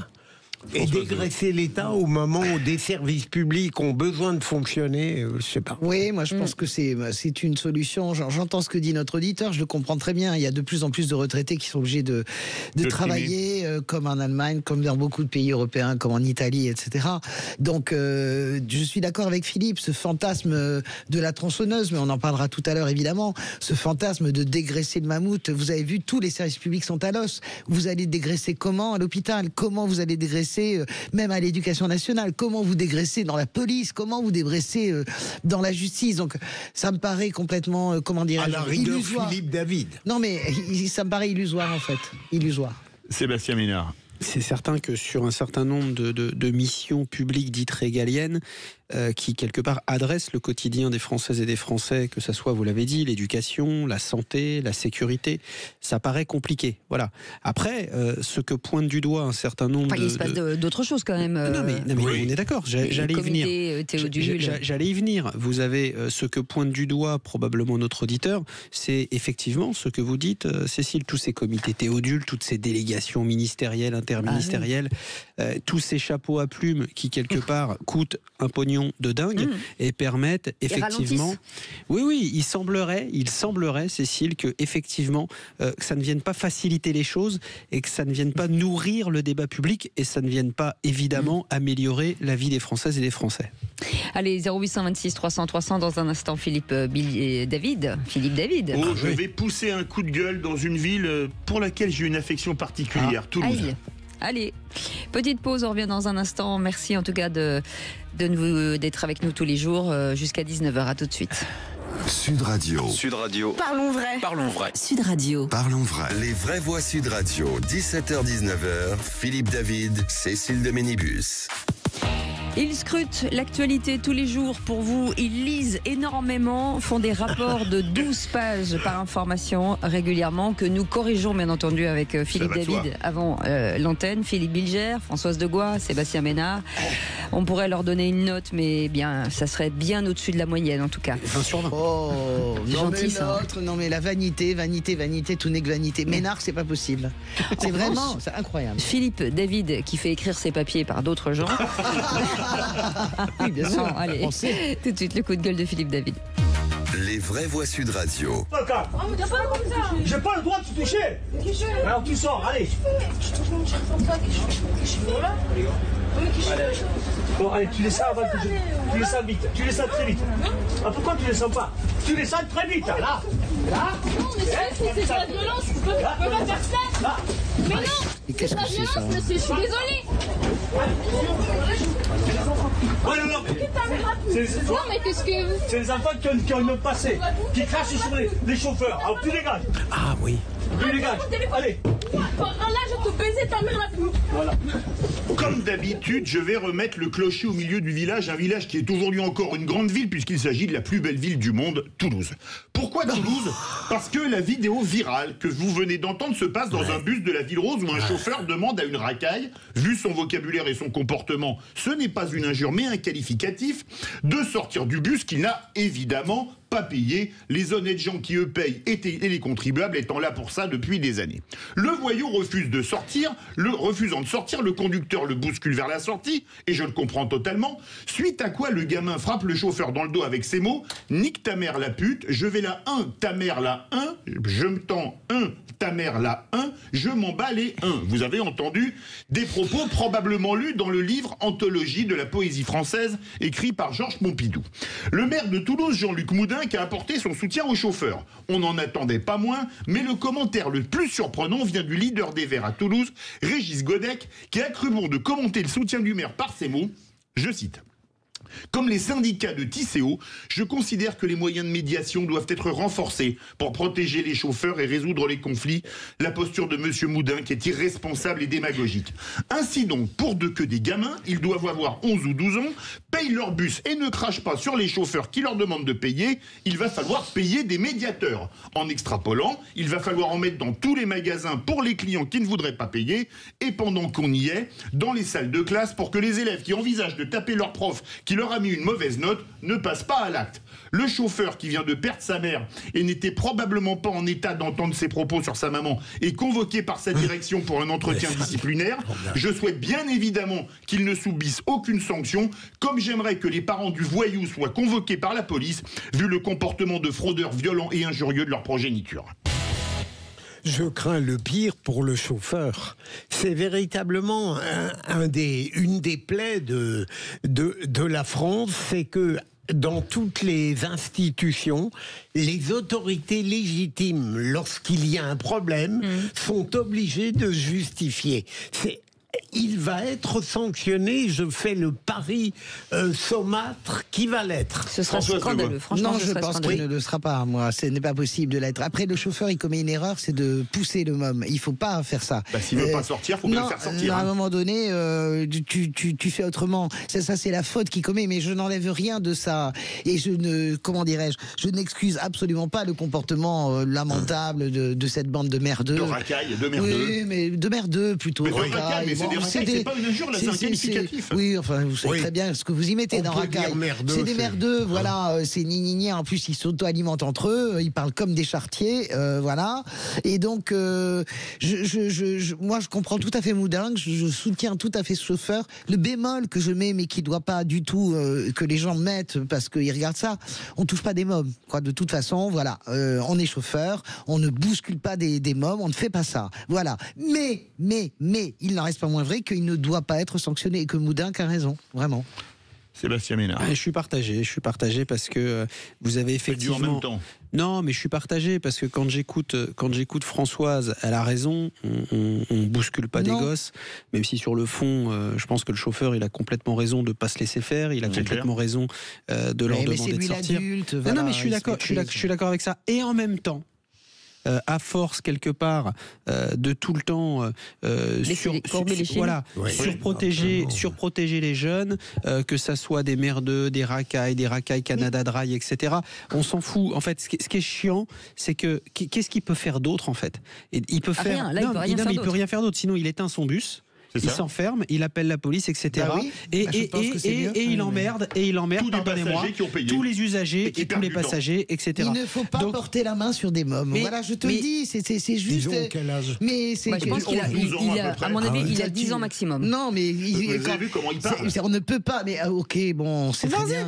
Mais bon, ok, mais c'est bon, ça va. Je veux dire, tous les jeunes de 10 ans ne parlent pas comme ça. Donc voilà. Merci. Mais voilà, donc il parle comme ça. Et c'est un môme de 10 ans. Tu donc je suis partagé. Non, mais je suis partagé. T'es un adulte, tu te maîtrises. Mais vous pouvez prendre mais Françoise, attendez, il est debout sur dans le bus. Il est debout. Pas la scène, ça ne se fait pas. Vous ne le feriez pas, Françoise. Voilà. Il ne peut pas démarrer parce qu'il est debout sur une espèce de petite plateforme qui est dangereuse. Donc il lui demande de descendre. Il veut pas descendre, donc il va le chercher pour le faire descendre. Et il le pousse. Voilà, c'est tout. François Bayrou a bien giflé un gamin qui avait une dizaine d'années. Je suis d'accord, et ça fait une polémique. Qui d'ailleurs a été condamné à 10 ans de prison pour trafic d'héroïne et de cocaïne. Je pense qu'il a peut-être pas eu assez de baffes avant d'ailleurs. Il n'y a pas avec ses parents. Alors excusez-moi, mais on va arrêter tout de suite. Moi je ne suis pas d'accord avec vous sur l'éloge des baffes, Philippe David. Je suis désolé. On fait pas de baffes. Voilà, on ne donne pas de gifles. François Bayrou s'était comporté. Il a remonté dans la présidentielle. Mais il a eu raison. Mais non, moi je crois qu'on ne donne pas de gifles aux mômes. On ne pousse pas des mômes. Vous lui dites quoi? Vous lui dites bravo? Mais tu le pousses comme ça, mais tu mets pas. Écoutez, ça ne sert à rien. Vous venez de nous dire qu'il fallait pas les pousser. Non, mais je dis, tu arrêtes. Ça ne sert absolument à rien d'utiliser des gestes sur ce type d'indice. Ça ne sert à rien. Elle a raison, mais je suis partagé, mais elle a raison. Est-ce que vous mettez des gifles à vos enfants? Bah non, j'espère que vous éduquez. Faites attention avec vos bras, Françoise de Bois. J'espère que vous éduquez plus. Excusez-moi, permettez-moi de vous dire que j'ai des enfants et c'était pas illégal à l'époque, je leur ai mis des gifles et on m'a toujours dit tes enfants sont très bien éduqués. D'accord, mais vous ne savez rien ce que vous avez créé chez vos enfants, vous n'en savez rien, Philippe David. Ils sont horribles, délinquants. Mais je n'ai jamais dit ça. Évidemment, vous êtes un père exemplaire, tout est exemplaire. Non, j'ai pas dit que j'étais exemplaire, mais que parfois faut recadrer les gamins. Eh ben, je ne crois pas qu'on les recadre à coups de gifle, et ni en les poussant d'un marchepied. On dit maintenant tu descends, il laisse monter. On ne pousse pas des mômes, quand on est un adulte et qu'on mesure 1m80, point barre. Mais François, c'est pas si simple. Si, c'est simple. La maîtrise, c'est simple. Oui, non. Moi, je suis pas d'accord. Non, mais vous avez raison, probablement. Le chauffeur qui est crevé le soir, qui probablement. Qui a insulté toute la journée. Et alors, on se maîtrise. Je suis désolé, regardez les policiers. Les policiers, ils passent leur journée. Je vois par exemple des gens que j'aime beaucoup, on parle pas beaucoup d'eux, c'est les gens qui font la police dans la RATP, les transports publics, et surtout dans le RER. Et toute la journée, ils ramassent, toute la journée. Mais ils ont la force pour eux. Ils ont un DESS de psychologie. Ils ont la force pour eux. Je les ai jamais vus réagir comme ça. En fait, on ne les voit pas. Vous avez raison. Le problème, c'est que, moi, je suis pas là pour débattre avec vous, mais juste, moi, j'ai vu la vidéo. Il est monté sur le truc, donc il ne peut pas démarrer son bus. C'est ça le parce problème. que le gamin ne veut pas descendre, donc il le fait descendre, et c'est là que ça commence. Voilà. Et à un moment donné, c'est un choix aussi. Donc c'est effectivement, on arrête le bus, ou on dit, tant pis pour lui, et je démarre, et à ce moment-là, il tombe et il se fracture, ou il se fait mal, ou pas. Tu lui dis, tu montes, on réglera les problèmes après. Mais non, il est dans le bus. Donc voilà, donc tu ne le pousses pas. Ça sert à quoi de le pousser? Il ne peut pas démarrer parce que l'autre est à un endroit où il peut pas démarrer. Et tu lui dis, tu te pousses, mais tu ne touches. Ce gamin, il va vous écouter. Tu ne touches pas un homme. Tu ne touches pas un homme, c'est un principe. Regardez la vidéo. Mais je l'ai vu la vidéo. Je vous dis juste que la seule erreur qu'il commet ce chauffeur, je dis que vous n'avez pas vu la vidéo. Si, je vous dis que la seule erreur que commet ce chauffeur, c'est de toucher à l'enfant. On ne touche pas à un enfant, même si on est super en colère. Et a fortiori, vous avez mis des gifles à vos enfants, c'est les votes, vous faites ce que vous voulez. Vous ne faites pas ça. C'est tout, c'est ce que je dis, c'est la maîtrise en fait. Voilà, mais écoutez, c'est pas la maîtrise, ça s'appelle l'éducation, et que parfois, évidemment, je n'ai jamais volonté de manière dure, mais parfois une petite fessée remet les idées en place. C'est vos enfants. Cet enfant. Mais au moins ils sont bien éduqués. Mais cet enfant n'est pas l'enfant du chauffeur. Allez. De toute façon, on n'est pas là pour donner des leçons aux autres. Voilà, chacun donne son avis, et puis c'est tout. En attendant, merci beaucoup Philippe David. Tout de suite l'info en plus avec Félix Mathieu. J'adore. Les vraies voix Sud Radio. Et une cinquantaine de manifestants se sont réunis cet après-midi devant l'Arcom en soutien à C8. Un rassemblement en présence de l'animateur phare de la chaîne, Cyril Hanouna, et de plusieurs chroniqueurs. L'Arcom, l'ancien CSA, le régulateur de l'audiovisuel, a confirmé la semaine dernière son choix de supprimer C8 de la TNT pour attribuer son canal à une nouvelle chaîne, ce au nom du pluralisme. Ils étaient donc une cinquantaine tout à l'heure réunis à Paris 15e pour protester contre cette décision. On laisse Cyril arriver, les amis, s'il vous plaît. Un tonnerre d'applaudissements pour Cyril, les amis. Cyril Hanouna. bizarre. Cyril, comment ça va toi? D'accord. Merci d'être venu, Cyril. Toutes ces personnes viennent protester contre la censure et contre les décisions injustifiées de l'Arcom. C8 et ses équipes avaient même prévu une estrade, une sono. La chaîne devrait cesser d'émettre à la fin du mois de février. Cyril Hanouna a donc pris la parole. Il assure travailler sur d'autres pistes pour la suite, au sein du groupe Canal+, ou ailleurs, à voir. Dans tous les cas, il assure qu'il essayera de reclasser une partie des équipes avec lui, notamment les techniciens, réalisateurs. Au total, sa chaîne s'est pris 7 600 000 € d'amende pour des faits liés à son émission. Hier encore, Cyril Hanouna a été jugé en son absence au tribunal correctionnel de Paris pour la séquence des insultes envers le député LFI Louis Boyard. Merci beaucoup Félix Mathieu. Vous êtes spécialiste ici autour de la table de la télé. J'arrive pas à savoir qu'est-ce qu'il peut faire en fait, Cyril Hanouna. Aujourd'hui, pas grand-chose face à l'Arcom, mais en tout cas se diversifier sur des plateformes, sur autre chose. Après, c'est peut-être une façon de réinventer la télévision de demain. D'accord. Ça va peut-être pousser les uns ou les autres à créer d'autres façons de travailler, de faire de la télévision. Aujourd'hui, de toute façon, tous les canaux sont ouverts. Donc, dans ailleurs que dans les studios comme ça, construits, etc. Dans des studios, mais sous des canaux différents. D'accord. Mais je dis canal différent, même dans le groupe Canal+. Oui. Donc il y a un écho forcément. Le jeu de mots était bien trouvé. Bolloré n'a pas encore pris la décision le concernant. Est-ce qu'il va l'aider ou pas? En tout cas, moi j'ai une pensée pour tous ceux qui vont rester sur le carreau. Absolument. Et on pense combien de salariés? C'est 300 salariés et c'est toutes les petites boîtes de prod qui aujourd'hui vivaient en tout cas des prods qui vendaient. 3-4 fois plus. Donc c'est 1500 personnes, 2000 personnes. Et ça fait des monteurs, ça fait des réalisateurs, des maquilleuses. Ça fait des heures et des heures d'intermittence. Il y a les gens qui sont internes à la chaîne de télé et tout effectivement l'écosystème autour de gens qui sont des intermittents du spectacle. Et il y a de moins en moins d'émissions en direct, il y a de moins en moins d'émissions en général, donc il y a de moins en moins de travail. Et là, il y en aura encore moins. Voilà pourquoi je demandais à Cécile de Ménibus. Ça y est, j'ai tout compris. Non, mais c'est vrai, mais je connais cet écosystème, mais pas aussi précisément qu'elle. Voilà. Merci beaucoup Félix Mathieu. Allez, petit cadeau, petit bonheur aujourd'hui, puisque c'est le sapin de Noël de Sud Radio. C'est aussi le sapin de Noël de Sud Radio à Sud Radio. On a fait une opération pull moche. Je peux vous assurer que ça a bien fonctionné. Et on les porte pas à l'antenne, c'est pour après, c'est dans l'intimité. Alors vous allez pouvoir emporter aujourd'hui votre enceinte connectée Amazon Echo Dot au style élégant avec son puissant un son puissant offert par Sud Radio et la Confédération des buralistes. Votre baptême du saut en parachute avec le centre de parachutisme Chute Extrême. Alors voilà, c'est l'un des cadeaux que vous pourriez remporter. 0826 300 300. Philippe, donnez-moi un chiffre entre 1 et 15. 14. 14e appel au standard, c'est peut-être pour vous. On sera ravis de vous accueillir à l'antenne. En attendant, on fait une petite pause. On revient dans un instant avec le tour de table de l'actu des Vrais-Voix. Philippe Bilger, on dit quoi? On vend des objets de Gaulle. Françoise Degois. Pensez pour Boilem-Saint-Salle, 32e jour de détention aujourd'hui. Sébastien Ménard. Et on va repartir à Pau pour parler du conseil municipal. On en parle dans un instant. Soyez les bienvenus, à tout de suite. C'est Jean-Jacques Bourdin. Je vous souhaite de joyeuses fêtes avec Sud Radio. Bonne fête avec Sud Radio. Sud Radio. Parlons vrai. Les vraies voix Sud Radio, 17h-19h, Philippe David, Cécile de Ménibus. Philippe Bilger avec nous, Françoise Degois avec nous, Sébastien Ménard avec nous. Il y a une réunion, là ils sont tous de dos, j'espère qu'ils ne parlent pas de nous en train de dire bon voilà c'est la fin des Vraies Voix. Et tout le monde va applaudir et on va rentrer chez nous. Non allez on plaisante. Allez tout de suite le tour de table de l'actu des Vraies Voix. Mais maniez-vous le tronc, on va bientôt se mettre à table. Philippe Bilger, vous m'indignez. Vous voulez que je vous éclate? On ne résout pas les problèmes par la violence. Mais vous êtes un trouillard. Philippe Bilger est au taquet. Ce ne sont pas des cons, ce sont des délirants, c'est beaucoup plus grave. Bravo à Maxime, notre réalisateur. Maxime. Vous avez dit quand même à Philippe David, voulez-vous que je vous éclate? Oui. Non mais ça, je m'en souviens. C'était vraiment bizarre, un peu sidérant. Ah non, vous n'étiez pas là ce jour-là. Non, mais c'est vous qui me l'avez raconté. Mais... Et je pense que il y avait plus de surmoi ce jour-là. On était dans une ambiance très décontractée. Désinvolte. On a perdu le sens du commun. Je vous le dis tout de suite. Et Philippe Bilger voulait parler dans votre tour de table d'un personnage qui compte moins que vous dans l'histoire de France, puisqu'il s'agit du général de Gaulle. En effet, la famille du général de Gaulle vend les souvenirs du général. Il y a 372 objets qui vont être vendus et 135 ont été préemptés par l'État.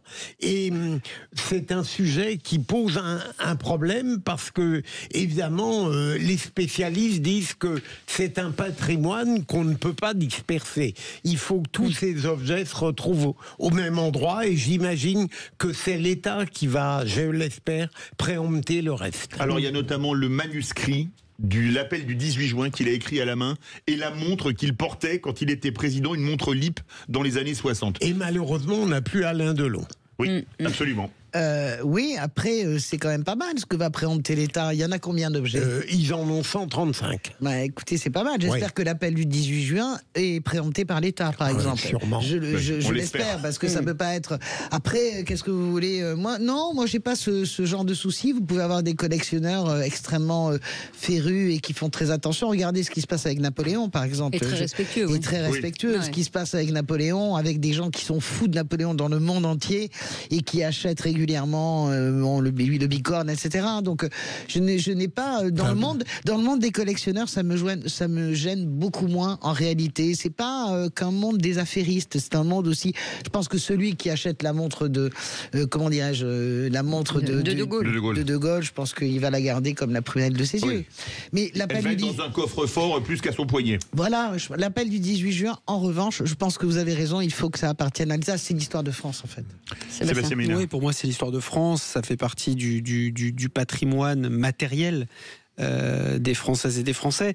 Moi je regrette que le ministère de la Culture ou je ne sais quelle institution soit pas un petit peu plus pushy, un petit peu plus offensive, parce qu'il y a peut-être en tout cas aujourd'hui besoin de faire vivre la mémoire du général de Gaulle, et on sait que les jeunes générations, au-delà des archives historiques, c'est aussi à travers des lieux interactifs, où on partage la culture, à travers la découverte ou la redécouverte d'objets. Après, il y a beaucoup de collectionneurs qui prêtent. Oui, je suis d'accord, et je suis d'accord avec Françoise. Vous avez des collectionneurs qui sont extrêmement méticuleux, etc. Mais comme l'a dit Philippe David, honnêtement, moi je préfère avoir la montre du général de Gaulle dans une belle vitrine visitable par des milliers, voire des centaines de milliers de gamins qui en ont peut-être besoin justement finalement d'avoir ce retour à ces références-là plutôt que dans un coffre-fort dans une banque parisienne ou ailleurs. Honnêtement, on les prête au musée. Ou Tokyoï, tout ce que vous voulez. Non, mais je pense vraiment que les collectionneurs prêtent au musée vraiment. Oui, absolument. Françoise de Goa, 32e jour de prison pour Boualem Sansal. Bah oui, Boualem Sansal qui est donc, je redis, vraiment emprisonné de façon arbitraire par le pouvoir algérien. Je veux dire, on continue, on devrait, moi je ne sais pas, mais tous les jours, je me souviens que pour les otages à France 2 au Liban, il y avait 32e jour, 40e jour. On devrait, comment dirais-je, avoir une ce mobilisation. type. Les chaînes de télé publiques devraient mettre, Boualem Sansal, 32e jour, 33e jour, 34e jour. C'est pas n'importe quoi. C'est quasiment un prisonnier politique et un prisonnier intellectuel. Et c'est c'est un défi que nous lance le pouvoir algérien. En gros, pour se venger, bien sûr, de la prise de position d'Emmanuel Macron sur le Sahara occidental. Moi, je ne critique pas Emmanuel Macron d'avoir fait ça. Bien sûr, il avait raison. Pourquoi ils ne le font pas? C'est l'idéologie, c'est quoi? Pourquoi ils ne le font pas?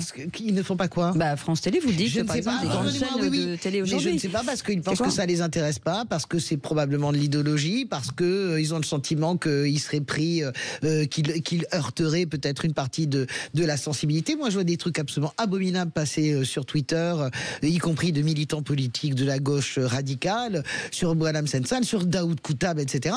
Excusez-moi, je m'en fous. C'est un écrivain, Boualem Sansal. Il est français, il a été naturalisé français, il est écrivain. C'est un écrivain français détenu par un pouvoir de façon arbitraire. On devrait avoir... absolument. Voilà. Mais je crois que la réunion a été un grand succès. J'y suis allé lundi soir et il y avait énormément de monde à la réunion de soutien. Il paraît que Kamel Daoud a fait un très bon... Mais comme je sors dessus, j'ai pas vu, je suis arrivé un peu plus tard. Et puis il y avait des gens de gauche, contrairement à ce qu'on dit. C'est vraiment la gauche est aussi sensible. Il y avait Bernard Cazeneuve. Non, c'est très... Bien sûr, oui, non, quand je vous dis non, oui, bien sûr, c'est-à-dire que vraiment la gauche, il n'y a pas ce mauvais procès de la gauche. Non, la gauche... C'est un prisonnier, pour moi, c'est un prisonnier intellectuel.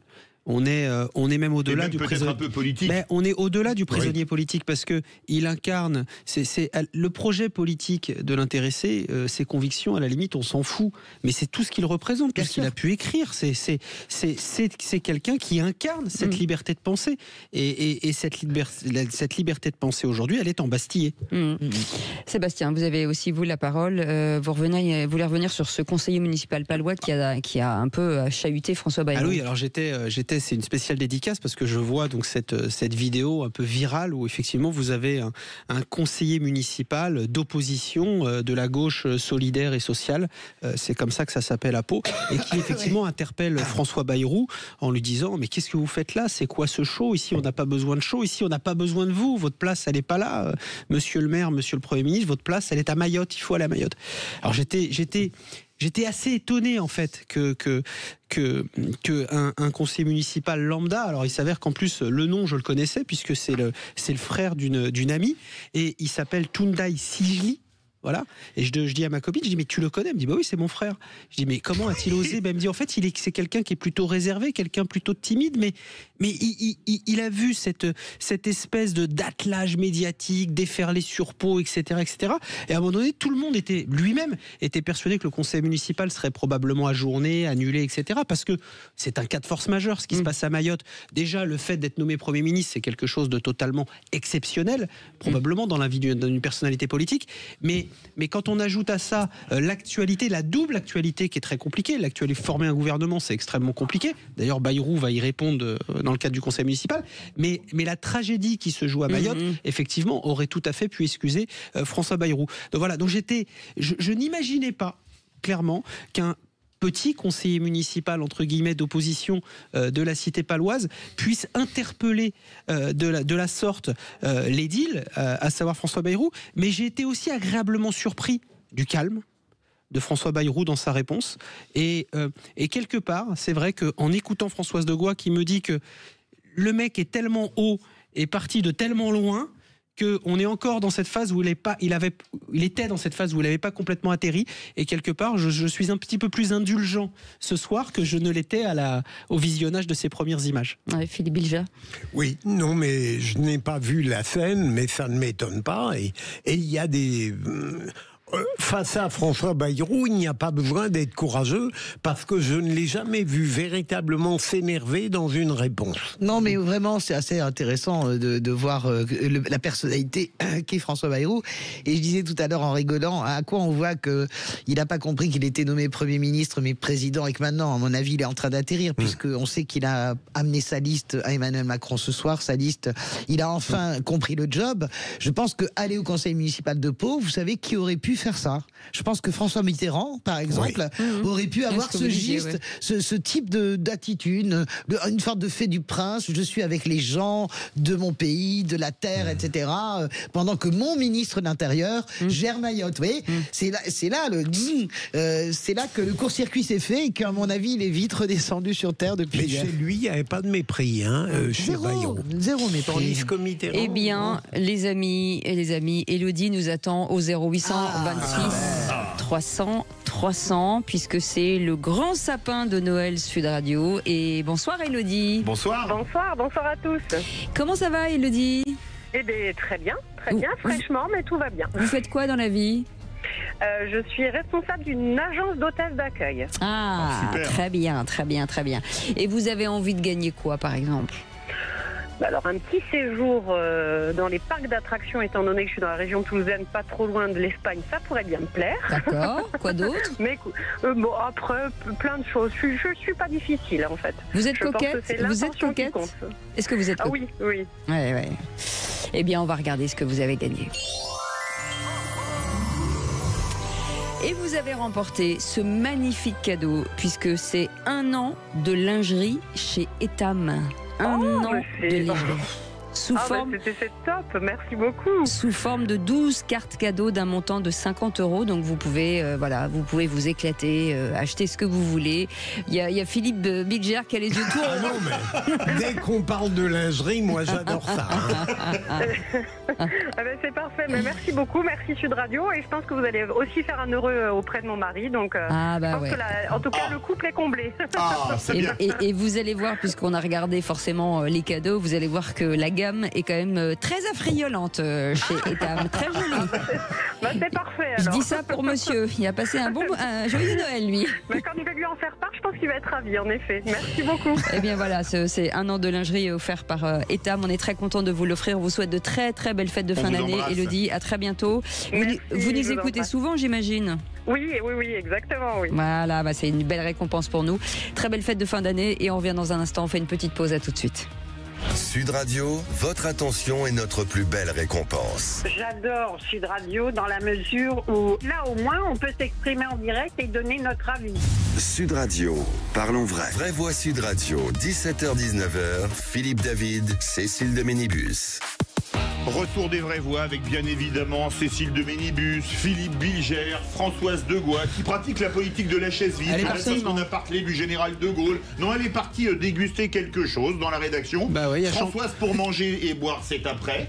Et évidemment Sébastien Ménard qui lui sait se tenir et attend qu'il soit 19h. Avec la cravate et... Ah oui, bien sûr. Ouais. Avec la cravate et puis... on en est où en fait? Eh bien, c'est l'heure du... On en est au coup de projecteur, vous êtes sûr? Projecteur, exactement. Oui. Voilà, c'est ça qui est bien avec vous, c'est qu'on peut compter sur vous. Merci Maxime.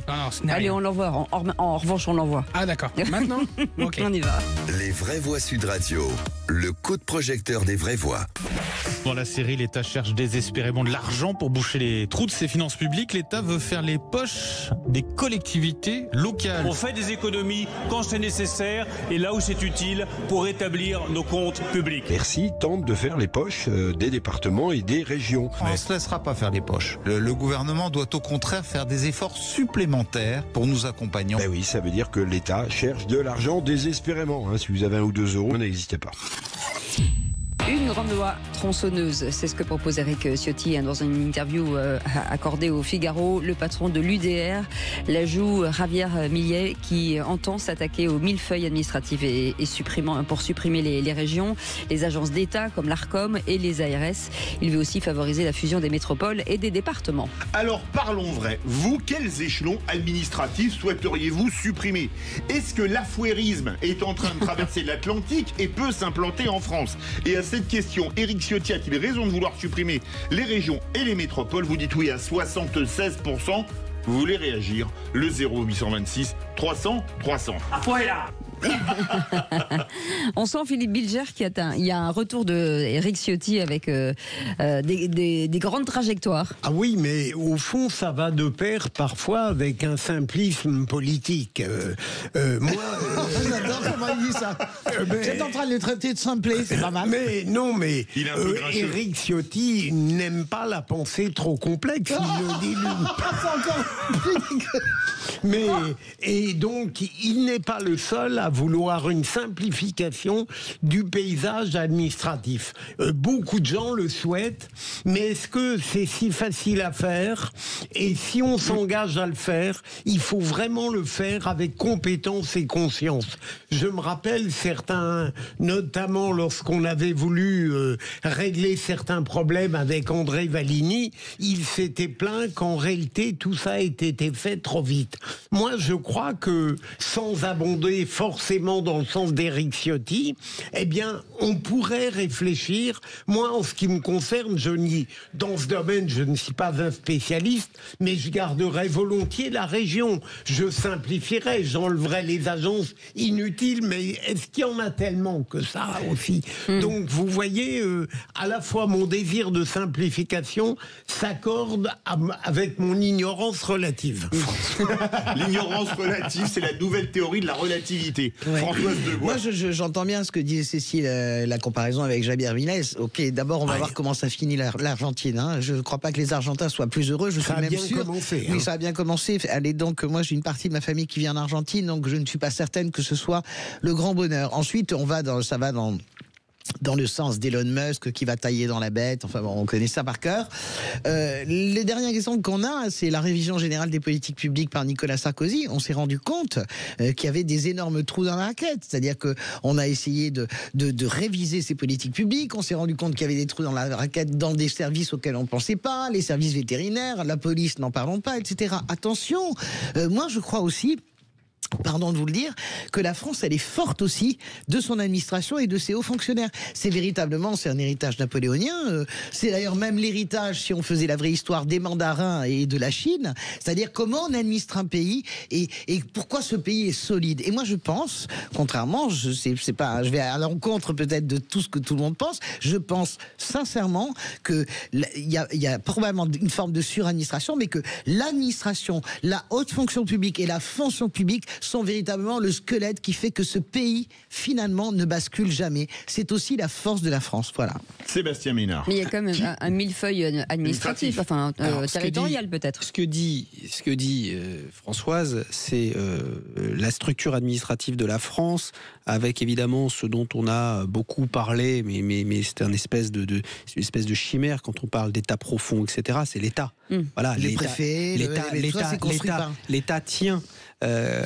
Indépendamment de ce qui peut se passer dans le monde, en France, voilà. Ça tient. Après, au quotidien, vous avez effectivement, depuis une trentaine d'années, on a fait des choix. Voilà, on a fait des choix. Là, c'est le petit élu local qui va vous parler. Je suis élu depuis une vingtaine d'années. C'est que on a finalement, au départ, ça part d'une belle idée, d'une bonne intention. On va mutualiser. On va mutualiser les transports, la mobilité, ça s'appelle comme ça maintenant, la mobilité. Ensuite, on va mutualiser l'urbanisme, l'instruction des permis de construire, des machins, des trucs, les réglementations, l'éclairage public, etc. Voilà. L'enlèvement des ordures ménagères, etc. Tout ça, au départ, ça part dans le bon sens. Mais la réalité, c'est quand on regarde à périmètre constant, tout ça fonctionne pas toujours très bien. L'emprise des élus locaux, quelque part, est de moins en moins importante. Voilà, c'est-à-dire qu'à un moment donné, vous êtes interpellé, par exemple à Biarritz, moi je suis interpellé sur l'état de la voirie, et on fait beaucoup d'efforts sur l'enlèvement des ordures ménagères, etc. J'en parle évidemment à mon collègue élu de référence, qui fait un boulot incroyable, mais il me dit c'est pas nous, c'est l'agglo. Donc la communauté d'agglomération, et qu'à un moment donné, on a quand même le sentiment qu'on s'est éloigné, alors qu'on voulait régler les problèmes de manière beaucoup plus efficace, au plus près et moins cher. Et pour moins cher, on se rend compte qu'on est moins efficace, qu'on est un petit peu plus loin de la quotidienneté, et que tout ça coûte un petit peu plus cher, parce que c'est ça aussi la réalité. Donc là où effectivement, moi je ne suis pas du tout ciotiste, et je pense pas qu'il faut raser gratis, mais il y a effectivement aujourd'hui des strates, voilà, dont on a peut-être un peu moins besoin, et d'autres strates dont on a plus besoin. Moi, je suis plutôt pour redonner du pouvoir aux maires, aux conseils municipaux, aux villes, voilà, et puis de se dire qu'effectivement, entre la grande communauté d'agglomération et un département, on pourrait peut-être fusionner tout ça. La région, je suis pas pour les faire disparaître, parce que les compétences régionales en matière d'aménagement du territoire, en matière de gestion des lycées, en matière des hôpitaux, etc., c'est quelque chose de super important. Mais il y a quand même effectivement des strates. Mais est-ce que le redécoupage de Hollande, finalement, est alors moi, je voudrais en parler de ça, le redécoupage. Où on est passé de 22 de mémoire à 13 grandes régions. Excusez-moi, je sais comment ça a été fait, et ça a été lamentablement fait. Ça a été fait sur un coin. Merci de le dire. Excusez-moi, c'était au ministère de l'Agriculture et j'étais à l'époque. Donc ça a été fait sur un coin de table. Genre, allez, on groupe ça. C'est n'importe quoi. C'est-à-dire que vraiment. Alors, il n'y a déjà aucune cohérence géographique ni historique. La Nouvelle-Aquitaine, c'est la moitié de la France. Et l'Occitanie, l'autre moitié. J'ai envie de te dire, non, mais quasiment. Donc je veux dire, honnêtement, ça a été fait n'importe nawak. C'est vraiment un des piratages, je trouve. De François Hollande. Et en plus, il a mis tout le monde et vous de en mauvais étiez. poids. Et vous en étiez. Non, quelques barreaux l'ont emporté. Non, mais moi j'étais très en colère contre ça, parce qu'en plus de ça, vous froissez des élus, vous enlevez tout le tissu démocratique, c'est n'importe quoi. Après, moi j'entends ce que dit Éric Ciotti, on peut l'entendre. Vous passez vraiment des ARS. C'est pas parce que d'un seul coup on a dit pendant le Covid que pendant les 15 premiers jours ou 20 jours, elles ont vasouillé. Ah non, moi je m'en passe pas, moi. Mais elles ont été super importantes, les agences régionales de santé pendant la pandémie. Au début, ça a été un peu de la conditure verglas, mais comme à Mayotte non plus, je m'en passe pas. Non, mais bien sûr, vous comprenez ce que je veux dire. Qu'est-ce que vous, et je rejoins votre questionnement, Philippe, que je trouve, c'est ok. c'est le RN qui dit ça, mais pas simplement, et évidemment Eric Ciotti. Supprimons les agences. Alors faisons la liste des agences. Et alors on va voir. Mais ça coûte 80 milliards toutes les agences, donc il doit quand même y avoir un peu de grain à moudre. Excusez-moi Philippe. Je suis choqué que vous me tutoyiez. J'entends ce que vous me dites, ça coûte 80 milliards, etc.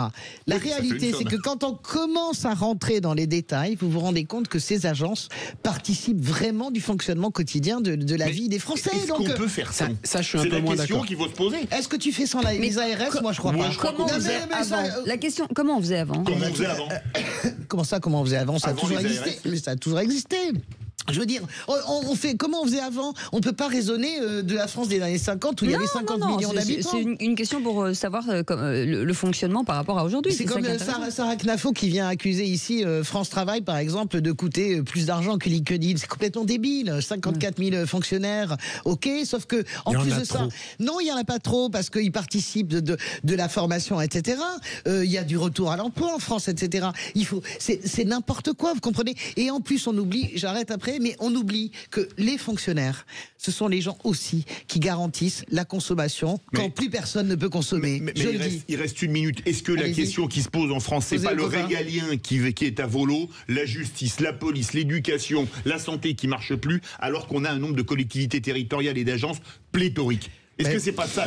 Vous administrez les gens. Regardez les conseils généraux. Les conseils généraux, par exemple, versent les aides sociales. Vous allez faire quoi? Vous allez tailler dans les conseils généraux? Mais on n'a peut-être pas besoin de régions et de départements. Ah si, moi je pense que. Alors là, moi je pense qu'on pourrait en tout cas effacer une strate, la faire fusionner avec une autre strate. Par contre, moi j'en suis certain. En fait, ce qui est extrêmement simple, c'est qu'il faut regarder mission par mission. Département et région. Depuis 30 ans, non, mais moi les départements, je les ferai fusionner avec les communautés d'agglomération. Je dis simplement qu'on peut faire aussi bien avec moins ou mieux avec autant. Voilà. Donc à un moment donné, il faut choisir son combat. En même temps, Sébastien, on s'est rendu compte qu'en fusionnant, vous aussi en même temps en fusionnant, contrairement à ce qu'on croyait, on diminuait pas les coûts, on les augmentait. C'est parce qu'on n'est pas courageux. Merci beaucoup Sébastien Ménard, merci Françoise Degois, merci super, les amis. Philippe Bilger. Dans un instant avec Philippe David, on reviendra sur cette information importante. Vous savez que peut-être pas, mais en tout cas entre 1500 et 2000 communes françaises sont touchées par des résiliations brutales de leur contrat d'assurance.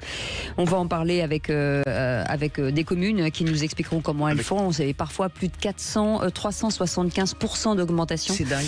Ce qui est quand même fou. On va en parler avec Alain Chrétien, qui est vice-président de l'Association des maires de France, et des maires aujourd'hui qui vont nous expliquer comment ils font et comment ils se débrouillent. On en parle dans un instant. À tout de suite.